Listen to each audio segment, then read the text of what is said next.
আসসালামু আলাইকুম ভিউয়ার্স। আশা করি সকল ভালো আছো। আলহামদুলিল্লাহ আমি ভালো আছি। আজকে আমরা আবারও হাজির হইলাম আপনার সামনে। তৃতীয় শ্রেণীর 89 পৃষ্ঠার 3 নাম্বার।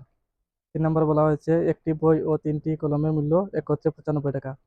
একটি কলমের মূল্য 20 টাকা। একটি বইয়ের মূল্য কত? 3 নাম্বার, একটি কলমের মূল্য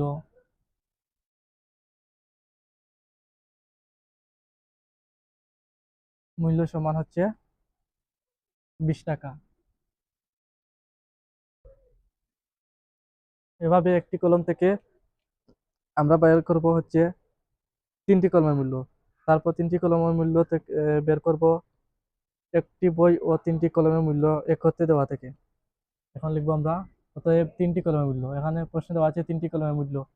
3টি কলমের মূল্য সমান হবে বড় সংখ্যা আগে, তারপর ছোট সংখ্যা পরে, টাকা সমান হচ্ছে 3 × 60 টাকা। 60 টাকা। এখন আমরা বের করলাম 3টি কলমের মূল্য। এখন একত্রে লিখবো আমরা একটি বই ও 3টি কলমের মূল্য। একটি বই ও 3টি কলমের মূল্য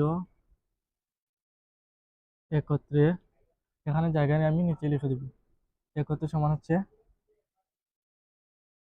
95 টাকা। এখন লিখবো আমরা 3টি কলমের মূল্য।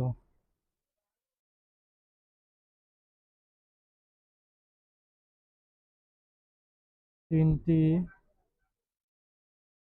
কলমের মূল্য সমান হচ্ছে 60 টাকা। এই টাকাটা হচ্ছে বিয়োগ। 3টি কলমের মূল্য যদি আমরা বিয়োগ দিই তাহলে পাবো আমরা একটি বইয়ের মূল্য। এখন 5 থেকে 0 গেলে হচ্ছে 5, কেননা আমরা বিয়োগের সময় অবশ্যই উপরের সংখ্যাটা বড় হতে হবে। তো উপরের সংখ্যা দেখা যাচ্ছে 5 বড় আছে, তো আমরা সাইডের সংখ্যা থেকে আর মান আনা লাগবে না। তারপর হচ্ছে এখানে 9 থেকে 6 গেলে হচ্ছে 3 টাকা। এখানে লিখবো একটি বইয়ের মূল্য সমান এত টাকা। এটা হচ্ছে উত্তর। তো ভিউয়ার্স, এতক্ষণ আমার যে ভিডিওটা দেখছিলেন অসংখ্য ধন্যবাদ। এবং আমি ধারাবাহিকভাবে ভিডিও আপলোড করে ছাড়ব।